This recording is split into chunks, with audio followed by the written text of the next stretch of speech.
পড়া ছিল comparison of adjective degree. এটা হচ্ছে আমার নোট খাতায় লেখা আছে, নোট খাতা হারবার সেকেন্ডারি হাই এসএস এই ক্লাস 8 লিখেছিলাম, সেকশন এ লিখলাম।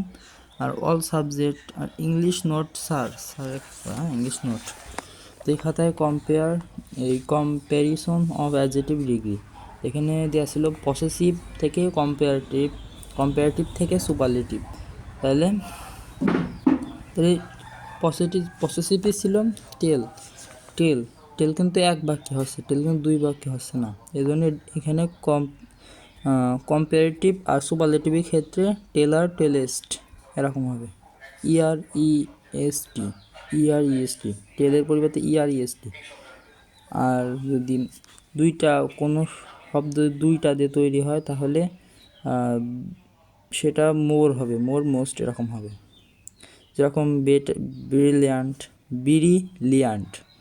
যত তাড়াতাড়ি বলি না কেন, ব্রিলিয়ান্ট যত তাড়াতাড়ি বলি, তারপরে কিন্তু ব্রিলিয়ান্ট দুইটা বাক্যই হচ্ছে, দুইটা শব্দ হচ্ছে, দুইবার উচ্চারণ করতে হচ্ছে। দুইবার বলার পরে তারপর ব্রিলিয়ান্ট হচ্ছে, ব্রিলিয়ান্ট। তাই এইটা হচ্ছে কম্পারেটিভ সুপারলেটিভ, এই দুইটা ক্ষেত্রে মোস্ট এই দুইটা যুক্ত হবে। আর যদি এক বাক্যে হয়, যেমন টেল ক্যাট এরকম, টেল থাকলে টেলার টেলেস্ট ইআরইএসটি এই দুটো হবে। আর যদি দুই বাক্যে হয় তাহলে মোস্ট, এরপরে যেই ব্রিলিয়ান্ট না যাই হোক যেটাই হবে দুই বাক্যে সেটা বসাতে হয় মোস্টের পর। এই হলো কথা।